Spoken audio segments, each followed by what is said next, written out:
जय श्री राम। माँ देवी भगवती पुराण की जय। श्री माँ देवी भगवत पुराण की श्रवण विधि। श्रवण के महान फल तथा महत्वमय का वर्णन। ऋषिगण बोले, महाभाग सूत जी, हम देवी भागवत के उत्तम महत्वमय को सुन चुके, अब पुराण श्रवण की विधि सुनना चाहते हैं। सूत जी कहते हैं, मुनिगणों, विद्वान पुरुष को चाहिए कि सर्वप्रथम ज्योतिषी को बुलाकर उससे मुहूर्त पूछें।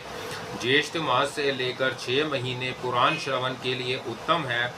हस्त, अश्वनी, मूल, पुष्य, रोहिणी, श्रवण एवं मार्गशिरा तथा अनुराधा नक्षत्र, पुण्यातिथि और शुभ ग्रह वार, इनमें कथा आरंभ करने से उत्तम फल प्राप्त होता है।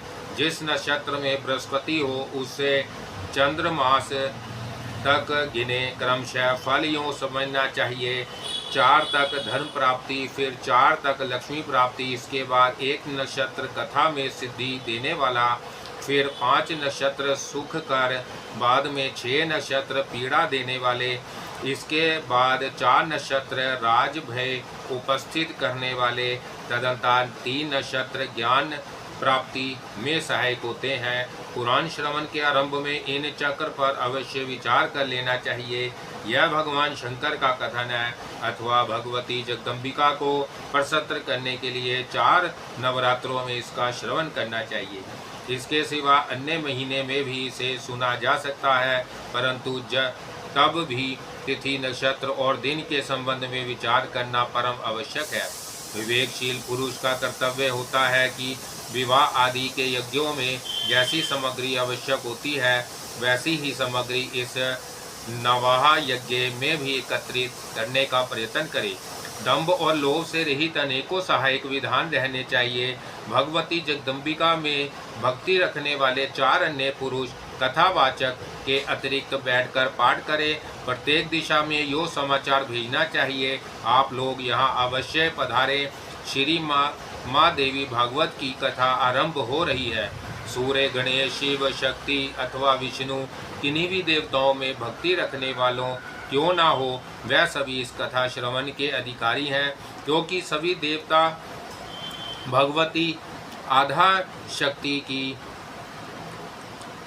उपासना तो करते ही हैं। श्री माँ देवी भागवत की कथा अमृतमय है। इसमें अटूट प्रेम रखने वाले सज्जन इस रस को पीने की उत्कट इच्छा से यहाँ अवश्य पधारने की कृपा करें। ब्राह्मण आदि चारों वर्ण, स्त्रियाँ, आश्रमवासी, चाहे सकाम हो या निष्काम, सभी इस कथा रूपी अमृत का पान करने के लिए अधिकारी है।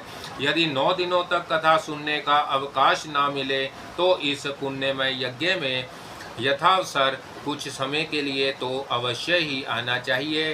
अत्यंत नम्रता के साथ जन समाज में निमंत्रण भेजना चाहिए। आए हुए सज्जनों को ठहरने के लिए समुचित स्थान का प्रबंध करें। धरती को झाड़ बुहार कर कथा का स्थान सजावे। वहाँ की भूमि विस्तृत हो, उसे गोबर से लीप देना चाहिए। वहाँ सुंदर मंडप बनावे, केले के खंभे लगाए जाएं, ऊपर चांदनी लगा दी जाए, ध्वजा और पताकाओं से मंडप की सजावट होनी चाहिए। कथावाचक के लिए दिव्य आसन लगावे, उस आसन पर सुखप्रद बिछोना होना चाहिए। यत्न पूर्वक ऐसा आसन बनावे कि वक्ता पूर्व अथवा उत्तर की ओर मुँह करके कथा वाच सके। कथा सुनने के लिए स्त्री पुरुष सभी आवे और उनके लिए समुचित आसनों की व्यवस्था हो। सुंदर ढंग से प्रवचन करने वाले, इंद्रियां विजयी, शस्त्र ज्ञानी, देवी के उपासक, दयाशील, निस्पृहा, उदार और सत असत का ज्ञान रखने वाले विधान पुरुष उत्तम वक्ता माने जाते हैं। श्रोता वह उत्तम है जो ब्रह्मा में आस्था रखता हो, जिसकी देवताओं में भक्ति हो तथा जो कथा रूपी रस का पान करना चाहता हो, साथ ही उदार, निर्लोभी और नम्र तथा हिंसादि से वर्जित भी हो। पाखंड रचने वाला, लोभी, स्त्री लंपट, धर्मध्वजी, कटुभाषी और क्रोधी स्वभाव वाला वक्ता देवी यज्ञ में श्रेष्ठ नहीं माना गया है। श्रोताओं को समझने में तत्पर रखने वाले एक प्रकांड विधान संदेह निवारण करने के लिए सहायक रूप में कथावाचक के पास बैठाए जाए। कथा आरंभ होने से पहले ही दिन वक्ता और श्रोतागत शोर कर्म करा ले। इसके बाद नियम पालन करने में लग जाए। शौच आदि से निवृत्त होकर अरुणोदय वेला में ही स्नान कर लें। संध्या तर्पण आदि नित्य कर्म संक्षेप से करे। श्री माँ देवी भागवत की कथा सुनने का अधिकारी बनने के लिए गोदान करना चाहिए। श्री माँ देवी भागवत की पुस्तक सुंदर अक्षरों से संपन्न भगवती की वाडमयी मूर्ति है। संपूर्ण उपचारों से इसकी पूजा परम आवश्यक है। कथा की निर्विघ्न समाप्ति के लिए 5 ब्राह्मणों का वर्णन करें। वह ब्राह्मण नवाण मंत्र का जप और दुर्गा सप्तमी का पाठ करें। प्रदक्षिणा और नमस्कार करने के पश्चात भगवती की यो स्तुति करनी चाहिए। कात्यायनी, आप महामाया एवं जगत की अधीश्वरी है। भवानी, आपकी मूर्ति कृपामय है। मैं संसार रूपी सागर में डूब रहा हूँ, मेरा उद्धार कीजिए। ब्रह्मा, विष्णु एवं शिव से सुपूजित होने वाली जगदम्बिके, आप मुझ पर प्रसन्न हो। देवी, मैं आपको नमस्कार करता हूँ, मुझे अभिलाषित वर देने की कृपा करें। इस प्रकार प्रार्थना करने के पश्चात मन को एकाग्र करके कथा सुने। व्यास स्वरूप मानकर समाहित चित्त से कथा वाचन की पूजा करे। माला, अलंकार एवं वस्त्र आदि से स्वागत करके व्यास देव की यों प्रार्थना करे। भगवान, आप व्यास स्वरूप है। संपूर्ण शास्त्रों और इतिहासों का रहस्य आपको विदित है। मैं आपको नमस्कार करता हूँ। कथा रूपी चंद्रमा को उदय करके मेरे अंतकरण के अंधकार को दूर करने की कृपा करें। 9 दिनों तक सभी नियम प्रथम दिन की तरह करने चाहिए। ब्राह्मणों को बैठाकर उनकी पूजा करने के पश्चात स्वयं बैठे। धर्म, अर्थ और काम और मोक्ष चारों पुरुषार्थ प्राप्त करने के लिए खूब सावधानी से कथा श्रवण करना चाहिए। उस समय घर, स्त्री, पुत्र और धन संबंधी चिंता बिल्कुल दूर कर दें। पंडित जी सूर्य उदय से लेकर सूर्य अस्त होने के कुछ समय पहले तक कथा बाजे।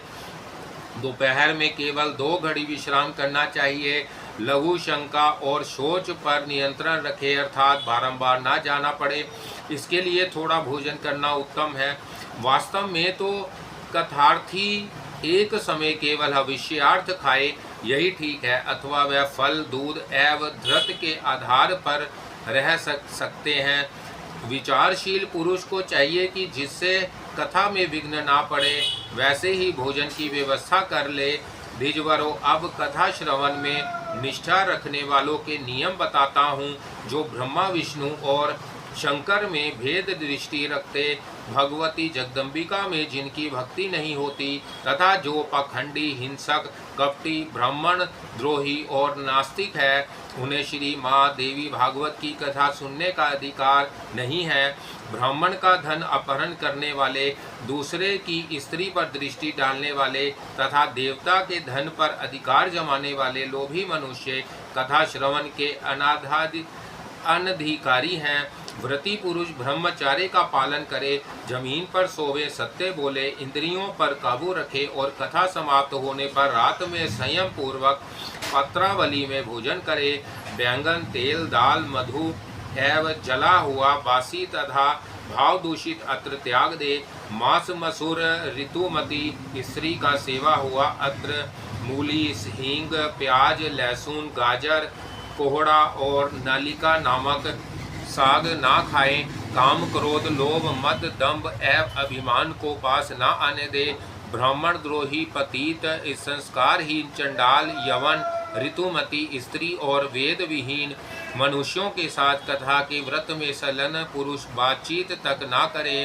वेद, गौ, ब्राह्मण, गुरु, स्त्री, राजा, महान पुरुष, देवता तथा देवता के भक्त इनकी निंदा करने से भी ना सुने। जो कथाव्रती पुरुष है, उन्हें चाहिए कि सदा नम्र रहे, निष्कपट व्यवहार करें, पवित्रता रखें, दयालु बने, थोड़ा बोलें और मन ही मन उदारता प्रकट करते रहें। श्वेत, कुष्ठी, क्षय रोग, भाग्यहीन, पापी, दरिद्र और संतानहीन जन भी भक्ति पूर्वक इस कथा को सुन सकते हैं। जो स्त्री वंध्या है, भाग्यहीन है तथा जिसे एक संतान के बाद पुनः संतान नहीं हुई, हो अथवा जिसके बच्चे मर जाते या घर में ही गिर जाते हो, ये स्त्रियां श्री माँ देवी भागवत की कथा सुने। जो पुरुष बिना परिश्रम ही धर्म, अर्थ, काम और मोक्ष पाने की अभिलाषा रखता है, वह यत्न पूर्वक श्री माँ देवी भागवत की कथा सुने। कथा के यह 9 दिन 9 यज्ञों के समान है। इनमें किया हुआ दान, हवन, जप अनंत फल देने वाला होता है। इस प्रकार नवहा व्रत करके कथा का उद्यापन करना चाहिए। फल की अभिलाषा रखने वाले पुरुष महाअष्टमी व्रत के समान इसका भी उद्यापन करें।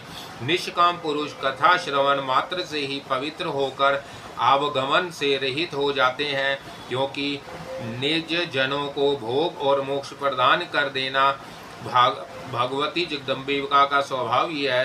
पुस्तक और कथावाचक की प्रतिदिन पूजा करनी चाहिए। वक्ता के दिए हुए प्रसाद को भक्ति पूर्वक स्वीकार कर ले। जो पुरुष प्रतिदिन कुमारी कन्याओं की पूजा करता है, उन्हें जी माता और प्रार्थना करता है, साथ ही सुवासिनी स्त्रियों और ब्राह्मणों को भी भोजन कराता है, उसकी कार्य सिद्धि में कुछ भी संदेह नहीं रहता।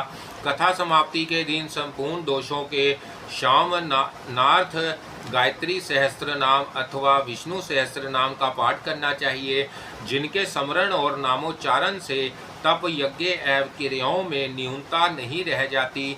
उन भगवान विष्णु का कीर्तन अवश्य करना चाहिए।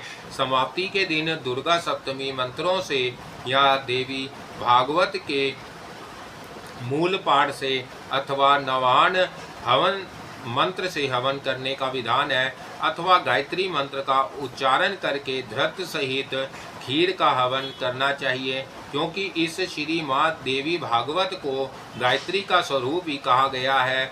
वस्त्र, भूषण और धन से कथा वाचक को संतुष्ट करना चाहिए। कथा वाचक के प्रसन्न हो जाने पर संपूर्ण देवताओं की प्रसन्नता उपलब्ध हो जाती है। भक्ति पूर्वक ब्राह्मणों को भोजन कराकर उन्हें दक्षिणा से संतुष्ट करें, क्योंकि ब्राह्मण पृथ्वी पर देवता के स्वरूप है।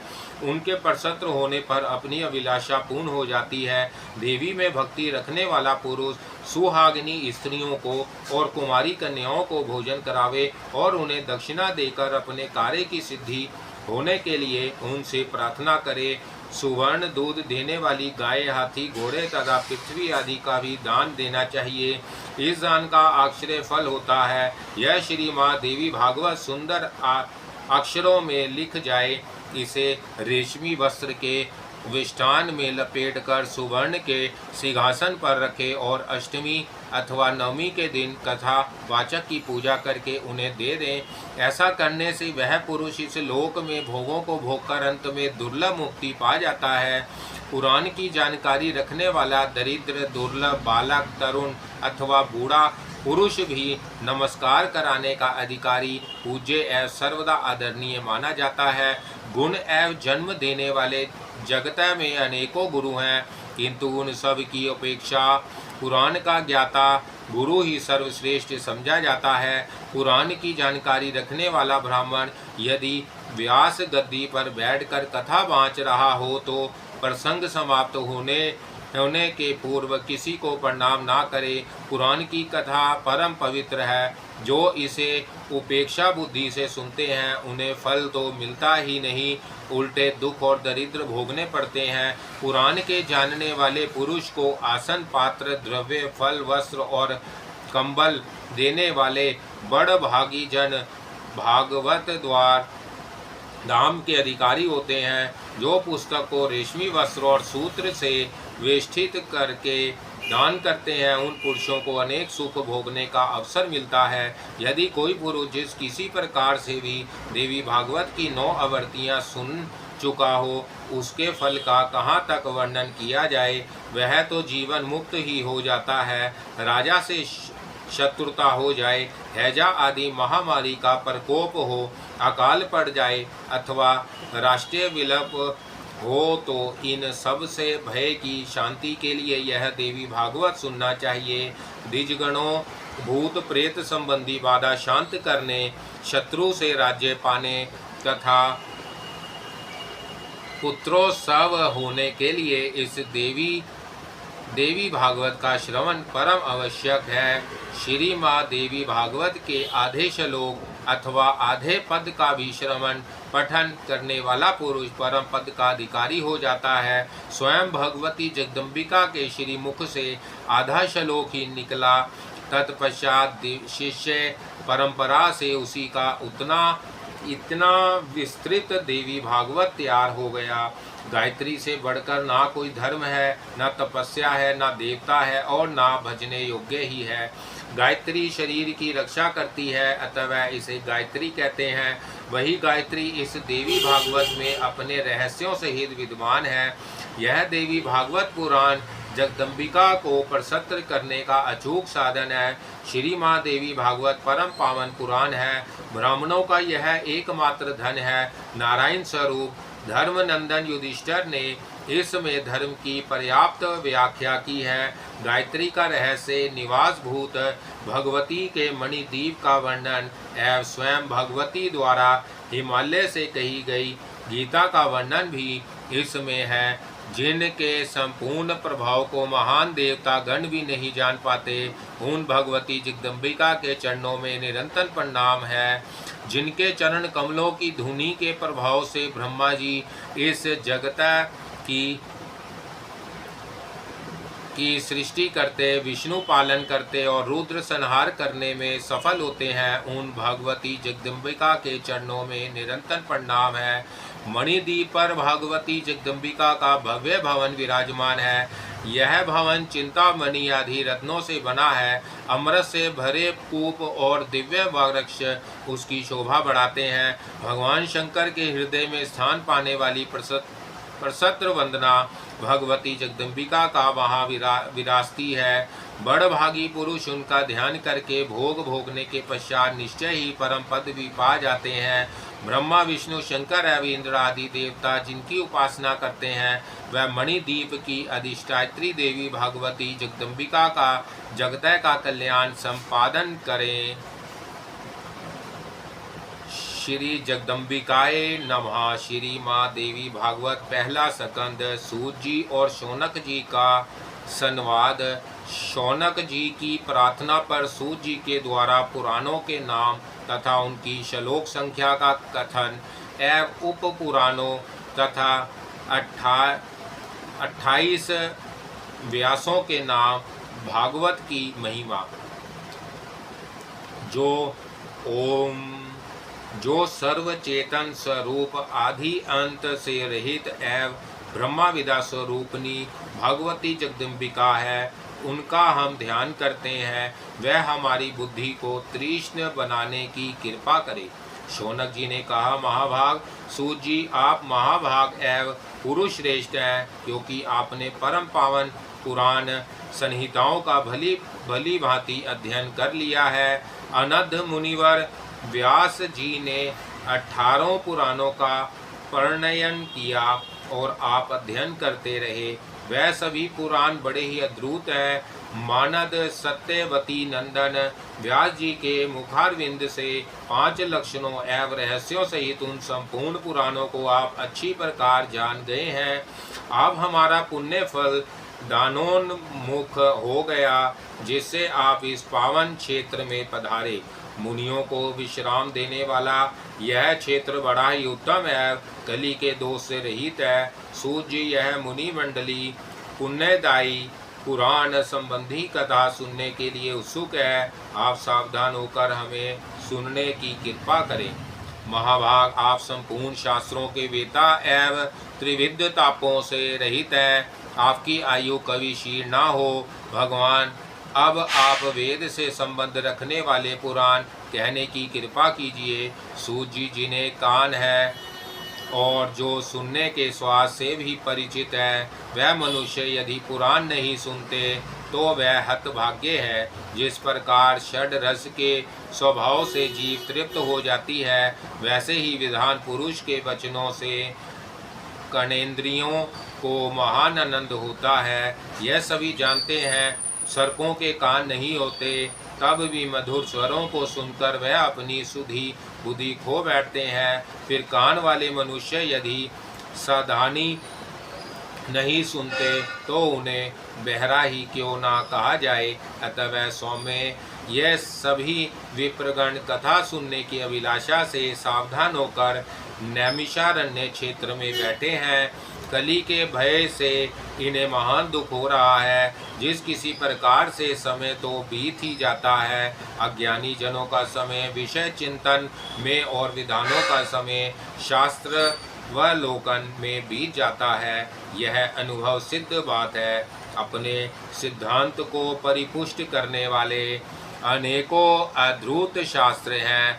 उनमें भांति भांति के सिद्धांतों का विवेचन किया गया है तथा उनकी पुष्टि में प्रबल परिणाम दिए गए हैं। वेदांत को सात्विक, मीमांसा को राजस और न्याय को तामस शास्त्र कहा जाता है। सौम्य वैसे ही आपके कहे हुए 5 लक्षण वाले पुराण भी सात्विक, राजस और तामस भेद से 3 प्रकार के हैं। आपके मुखारविंद से निष्कल चुका है परम पावन देवी भागवत 5वां पुराण है। यह वेद के समान आदरणीय है। पुराण के सभी लक्षणों से यह ओतप्रोत है। उस समय इसका संक्षेप में ही वर्णन किया गया है। इसके श्रवण से मुमुक्षु जन मुक्त हो जाते हैं। यह परम अद्भुत पुराण धर्म में रुचि उत्पन्न करने वाला एवं अभिलाषा पूर्ण करने वाला है। अब आप इस दिव्य एवं मंगलमय भागवत पुराण को विस्तार पूर्वक कहने की कृपा कीजिए। सभी ब्राह्मण बड़े आदर के साथ सुनने के लिए उत्सुक हैं। धर्मज्ञ आप व्यास जी के मुखारविंद से इस प्राचीन संहिता का भली भांति ज्ञान प्राप्त कर चुके हैं, क्योंकि उन गुरुदेव में आपकी अटूट श्रद्धा थी और आप में सभी सगुण विद्वान हैं। सर्वज्ञ आपके कहे हुए अन्य भी बहुत से पुराण हमने सुने हैं, किंतु उनके सुनने से अब भी हमारी उसी प्रकार तृप्ति नहीं हो रही है जैसे देवता अमृत पान से कभी नहीं अधाते। सूजी धिक्कार है इस अमृत को जिसे पीने वाले कभी मुक्त नहीं हो सकते, किंतु धन्य है यह पुराण जो सुनने से ही मनुष्य को मुक्त कर देता है। सूत जी, अमृत पान करने के लिए हमने हजारों यज्ञ किए, किंतु फिर भी हमें शांति ना मिल सकी, क्योंकि यज्ञों का फल स्वर्ग है। स्वर्ग भोगने के पश्चात वहाँ से गिरना ही पड़ता है। इस प्रकार हम संसार चक्र में आने जाने की क्रियाएं सदा चलती ही रहती हैं। सर्वज्ञ सूत जी, इस त्रिगुणात्मक जगत में काल चक्र की प्रेरणा से सदा चक्कर काटने वाले मनुष्यों को ज्ञान हुए बिना मुक्ति मिलनी कभी संभव नहीं।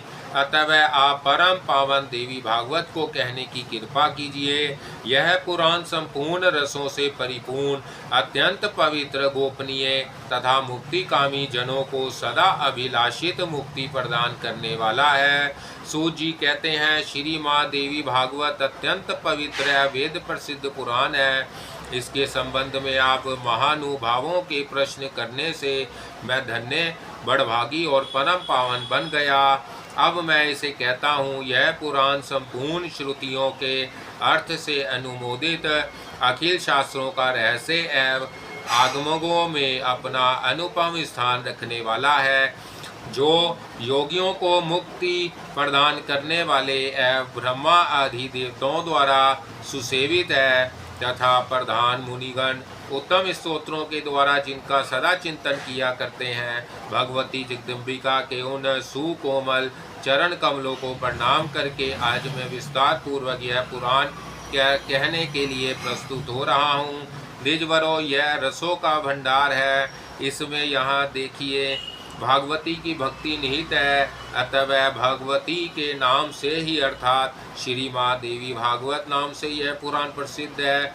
उपनिषद में जो विधा नाम से प्रसिद्ध है, आधा परा सर्वज्ञा जिनके नामांतर है, जो संसार के आवागमन रूपी बंधन को काटने में कुशल है, सर्वत्री जिनकी सत्ता बनी रहती है, दुष्ट जन जिन्हें किसी प्रकार भी नहीं जान सकते, तथा मुनियों के ध्यान करने पर जो स्वयं अपनी झांकी दिखाया करती है, वह भगवती जगदम्बिका का इस कार्य में सफलता प्रदान करने की कृपा करें।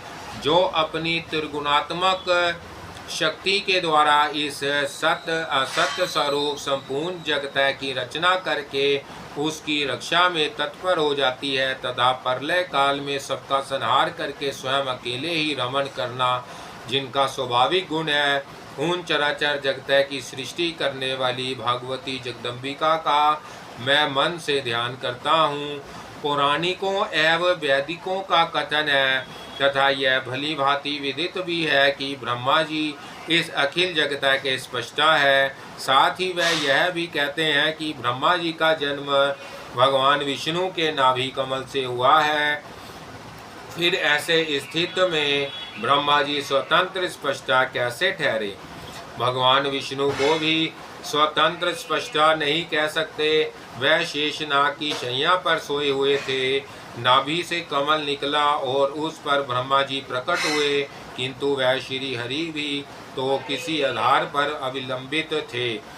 उनके आधारभूत शीर्ष समुद्र को भी स्वतंत्र स्पष्टा नहीं माना जा सकता, क्योंकि वह रस है। रस बिना पात्रा का ठहरता नहीं, कोई ना कोई रस का आधार रहना ही चाहिए। अतः वह चराचर जगत की आधारभूता भगवती जगदम्बिका का ही स्पष्ट रूप से निश्चित हुई।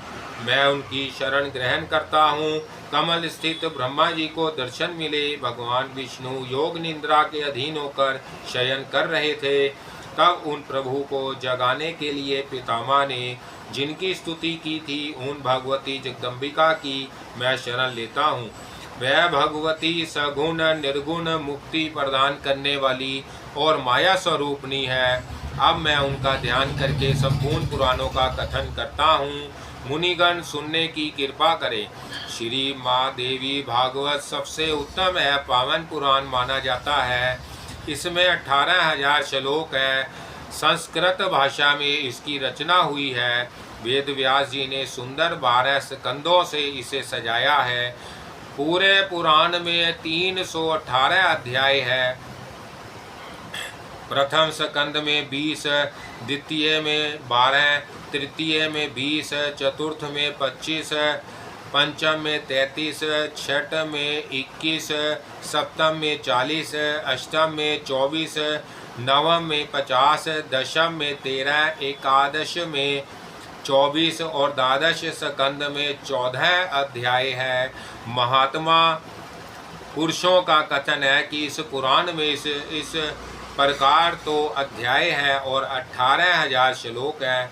सर्ग प्रतिसर्ग वंश वंशुनुकीर्तन और मनवंतर वर्णन आदि पुराण विषयक 5 लक्षण इनमें विद्यमान है। जो निर्गुण है, सदा विराजमान रहने वाली है, सर्वव्यापी है, जिनमें कभी विकार नहीं होता, जो कल्याण में विग्रह है, योग से जानी जा सकती है तथा सबको धारण करने वाली तुर्यावस्था पत्रा है।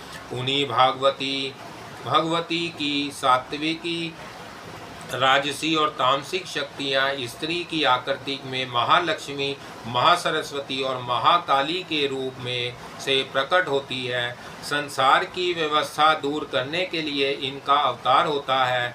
इन तीनों शक्तियों को जो शरीर धारण करना है, इसे ही शास्त्रज्ञ पुरुष सर्ग कहते हैं। सृष्टि स्थिति और संहार का कार्य संभालने के लिए ब्रह्मा विष्णु और रुद्र रूप से उन आधा शक्ति का प्रकट होना प्रतिसर्ग माना गया है। चंद्रवंशी और सूर्यवंशी राजाओं के उपाख्यान तथा हिरण्यकश्यप प्रभृति दैत्यों के प्रसंग का वर्णन वंश कहा गया है। स्वयंभुव आदि प्रधान मनुओं का वर्णन और उनके समय का जो निर्णय हुआ है वह मनवंतर नाम से विख्यात है। फिर उन मनुओं की वंशावली का विषाद रूप से वर्णन किया गया है। यह वंशानुचरित्र हो गया। इन 5 लक्षणों से यह पुराण सुशोभित है। महाभाग व्यास जी ने 1.25 लाख श्लोकों में जिस महाभारत की रचना की है वह इतिहास कहलाता है। महाभारत में भी यह 5 लक्षण है, 4 वेद हैं और 5वां श्री महाभारत है, जो वेद तुल्य माना गया है। शौनक जी ने पूछा, सूत जी आप सर्व ज्ञान सपत्र है, अब हम यह सुनना चाहते हैं कि पुराण कितने हैं और उनमें कितने श्लोक हैं। विस्तार पूर्वक बताने की कृपा कीजिए। हम लोग कलयुग की भूचाल से डरकर नैमिषारण्य में ठहरे हैं। ब्रह्मा जी ने अपने मन से चक्र निर्माण करके हमें दिया और कहा कि तुम लोग इसी के आश्रय में रहो। साथ ही हम सब लोगों से यह भी कहा कि इस चक्र के पीछे पीछे जाओ। यहाँ इसका हाल गिर जाए वह स्थान परम पावन है, वहाँ कभी कलयुग का प्रभाव नहीं पड़ सकता। अतः जब तक फिर सतयुग नहीं आ जाता तब तक तुम्हें वहाँ ही रहना चाहिए। तब हमने ब्रह्मा जी की आज्ञा शिरोधार्य करके वहाँ की बातें सुनी और संपूर्ण देशों को देखने की इच्छा से तुरंत चल पड़े। यहाँ आकर सबके सामने इस चक्र को घुमाया, इसके आरे चारों ओर घूमने लगे। जहाँ इसकी नेमी हाल गिर गई वह परम पावन स्थान नैमिषारण्य कहलाने लगा। कली की दाल यहाँ नहीं गलने पाती, अतः वह कली काल से डरे हुए मुनियों, सिद्धों और महात्माओं को साथ लेकर मैं यहाँ ठहरा हूँ।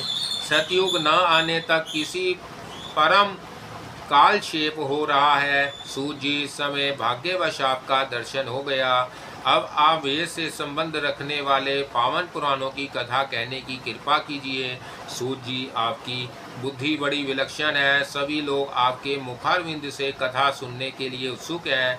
अब हमारे कोई धंधा नहीं है, हमने मन को एकाग्र कर लिया है। सूत जी, आप दीर्घ काल तक वर्तमान रहे, कभी भी दुख और संताप आपके पास ना आ सके। अब आप पुण्यमय एवं कल्याणकारी देवी भागवत सुनाने की कृपा कीजिए। इसमें धर्म, अर्थ और काम, इन तीनों पुरुषार्थों का विस्तार पूर्वक वर्णन है। ब्रह्मा विद्या भी कही गई है। फिर उसकी जानकारी हो जाने पर तो मोक्ष भी सुलभ हो जाता है। सूत जी, मुनिवर व्यास जी के मुखारविंद से निकली हुई है परम पावन कथा मन को मुग्ध कर देती है। इसे सुनकर हमारे कान अमृत ही बने रहते हैं, जिसमें सभी गुण है। संपूर्ण जगत को रचने वाली भागवती जगदम्बिका की नाट्य सरीखी लीलाओं से जो ओतप्रोत है तथा जिसके प्रभाव से सारे पाप विलीन हो जाते हैं, उस परम पावन एवं ध्रुत तथा भाग्यवती के नाम से शोभा पाने वाले श्रीमद् भागवत नामक पुराण को प्रकट करने की कृपा कीजिए। सूत जी कहते हैं, मुनिवरों सुनो, सत्यवती नंदन व्यास जी के मुखारविंद से मैंने जितने पुराण सुने हैं उनका अनुपूर्ति तुम्हारे सामने उल्लेख कर रहा हूँ। मत्स्य, मार्कंडे, भविष्य, भागवत, ब्रह्मा, ब्रह्मांड, ब्रह्मा विवर्त, वामन, वायु, विष्णु, वराह, अग्नि, नारद, पाद, लिंग, गरुड़, कूर्म और सकंद, इन नामों के 18 पुराण है। पहला मत्स्य पुराण है जिसमें 14,000 श्लोक है। अत्यंत अद्भुत मार्कंडेय पुराण की श्लोक संख्या 9,000 है। तत्दर्शी मुनि गणों से भविष्य पुराण की श्लोक संख्या 14,500 गिनी है। पुण्यमय श्री भागवत में 18,000 श्लोक है। ब्रह्मा पुराण की श्लोक संख्या 10,000 है। ब्राह्मण पुराण में 12,100 श्लोक है। 18,000 श्लोकों में ब्रह्मा विवर्त पुराण पूरा हुआ। शौनक जी, वामन पुराण में 10,000 तथा वायु पुराण में 24,006 श्लोक है। विष्णु पुराण और वराह पुराण बड़े ही विचित्र ग्रंथ है। पहले की श्लोक संख्या 23,000 और दूसरे की 24,000 है। अग्नि पुराण में 16,000 श्लोक है। नारद पुराण 25,000 श्लोक से संपन्न हुआ है। पाद पुराण का विशद वर्णन 55,000 श्लोकों में समाप्त हुआ है। लिंग पुराण में 11,000 श्लोक है। गरुड़ पुराण के वक्ता भगवान विष्णु, उसकी संख्या श्लोक 19,000 है। कूर्म पुराण में 17,000 श्लोक कहे गए हैं। परम अद्भुत सकंद पुराण की श्लोक संख्या 21,000 है। निष्पाप मुनिवरों, इस प्रकार पुराणों और उनकी संख्याओं का विशद वर्णन मैं कर चुका। अब ऐसे ही उप पुराण भी है, उन्हें कहता हूँ सुनो। उप पुराणों के नाम है सनंत कुमार पुराण, नरसिंह पुराण, नारद पुराण, शिव पुराण, दुर्वासा पुराण, कपिल पुराण, मनु पुराण, उशन पुराण, वरुण पुराण, कलिका पुराण, सांब पुराण, नंदी पुराण, सौर पुराण, पराशर पुराण, आदित्य पुराण, महेश्वर पुराण, भागवत पुराण और वशिष्ठ पुराण उच्च कोटि के अनुभवी पुरुषों ने इन्हें ही उप पुराण कहा है। इन पुराणों और उप पुराणों की रचना करने के पश्चात महाभाग व्यास जी ने महाभारत नामक इतिहास का प्रणयन किया। सभी मनवंतों के प्रत्येक द्वापर युग में धर्म की स्थापना करने के लिए व्यास जी विधि पूर्वक पुराणों की रचना करते हैं। प्रत्येक द्वापर में भगवान विष्णु ही व्यास रूप से प्रकट होते हैं और जगत के कल्याणार्थ एक वेद को ही अनेक भागों में विभाजित करते हैं। फिर यह जानकार कलयुग के ब्राह्मण अल्पायु और मंदबुद्धि होंगे, वह ही प्रभु प्रत्येक युग में पुण्यमय पुराण संहिताओं की रचना किया करते हैं। स्त्री शूद्र और अपने कर्म से च्युत ब्राह्मण वेद सुनने के अनाधिकारी माने जाते हैं, उनका भी कल्याण हो जाए, इसलिए पुराणों की रचना हुई है। मुनिवरों, इस समय 28वें द्वापर का 7वां मनवंतर बीत रहा है। इस मनवंतर के अधिष्ठा वेवस्वत मनु है। सत्यवती नंदन व्यास जी मेरे गुरुदेव हैं, इनके समान धर्म का ज्ञान किसी को नहीं है, वह ही इस मनवंतर के वेद व्यास है। फिर 29वें मनवंतर में द्रोणी नामक व्यास होंगे। आज तक 27 व्यास हो चुके हैं। प्रत्येक युग में उनके द्वारा पुराण संहिता कही गई है। ऋषियों ने पूछा, महाभाग सूत जी, अब तक के द्वापर युगों में पुराणों की रचना करने वाले जो व्यास देव हो चुके हैं, उनका परिचय बताने की कृपा करें। सूत जी कहते हैं, प्रथम द्वापर में वेदों का विभाग स्वयं ब्रह्मा जी ने किया, अतः उस युग में व्यास ब्रह्मा जी हुए। दूसरे द्वापर में प्रजापति ने व्यास का कार्य संपन्न किया। तीसरे में उषान, चौथे में बृहस्पति, पांचवें में सविता और छठे में मृत्युदेव व्यास की गद्दी पर थे। सातवें द्वापर में मघवा ने, आठवें में वशिष्ठ ने, नवें में सारस्वत ने, 10वें में त्रिधामा ने, 11वें में त्रिवृक्ष ने, 12वें में भारद्वाज ने, 13वें में अंतरिक्ष ने, 14वें में धर्म ने, 15वें में त्रयारुणी ने, 16वें में धनंजय ने, 17वें में मेघातिथि ने, 18वें में व्रती ने, 19वें में अत्रि ने, 20वें में गौतम ने और 21वें में हरयात्मा उत्तम ने व्यास का कार्य संपन्न किया। वाज श्रवावेन, आयुष, यन, सोम, तरण बिंदु, भार्गव, शक्ति, जातुकर्ण और कृष्ण देवपायन भी व्यासों में परिगणित है। यह ही 28 व्यास है। मैंने जिनके नाम सुने थे उन्हें गिना दिया। इन कृष्ण देवपायन व्यास जी के मुखारविंद से श्री माँ देवी भागवत सुनने का सुअवसर मुझे मिल चुका है। यह पुराण बड़ा ही पवित्र है, संपूर्ण दुखों का नाश करने वाला है। इसके प्रभाव से मनोरथ पूर्ण होते और मुक्ति भी सुलभ हो जाती है। इसके सभी विषय वेद के अभिप्राय से युक्त है। संपूर्ण वेदों का सारभूत यह पुराण मुक्ति कामी जनों को सदा प्रिय है। इस पुराण की रचना करने के पश्चात व्यास जी ने सर्वप्रथम अपने अयोनिज विरक्त पुत्र महाभाग शुकदेव जी को अधिकारी समझकर उन्हें ही सुनाया। मुनिवरों, मैं वही था, वेद व्यासी प्रवचन कर रहे थे, इसी से यथार्थ बातें मैंने भी सुना ली। गुरुदेव बड़े कृपालु थे, उन्हीं की कृपा से यह अत्यंत गुप्त पुराण प्रकट हुआ है। व्यास नंदन शुकदेव जी की बुद्धि बड़ी विलक्षण थी। उनके पूछने पर इस गुप्त पुराण की सभी बातें व्यास जी व्यक्त किया करते थे। वहाँ रहने के कारण इस पुराण की अमित महिमा का मैं भी जानकार हो गया। मुनिवरों, श्री माँ देवी भागवत स्वर्गीय कल्प वृक्ष का सुंदर पका हुआ फल है। इस संसार रूपी समुद्र के अथाह जल को पार करने की इच्छा रखने वाले शुकदेव जी उस फल को आदर पूर्वक चखने वाले पक्षी हैं। उन्होंने इस विविध कथा रूपी अमृत को अपने कान रूपी पुटकों में भर भर कर खूब पान किया। जगत में कौन ऐसा पुरुष है जो इस द्रुत कथा को सुनकर कली के भय से मुक्त ना हो जाए।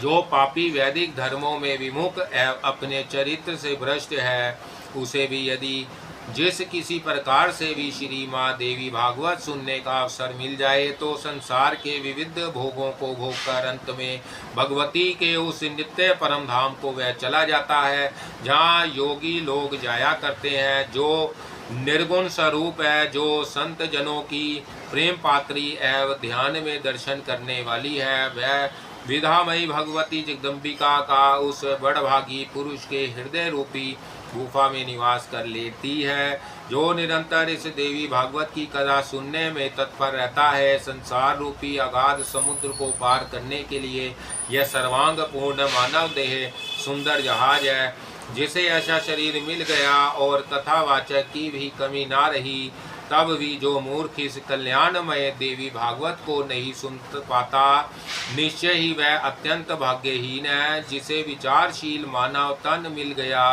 दोनों कान विद्वान है, तब भी सभी मनोरथ पूर्ण करने वाले रस के भंडार ए परम पावन इस भागवत पुराण को ना सुनकर जो प्रेम पूर्वक पर निंदा और पर चर्चा सुनने में मस्त रहता है, वह मूर्ख मर ही क्यों नहीं जाता, उसके जीवन में लाभ ही क्या है। अध्याय 1 और 3।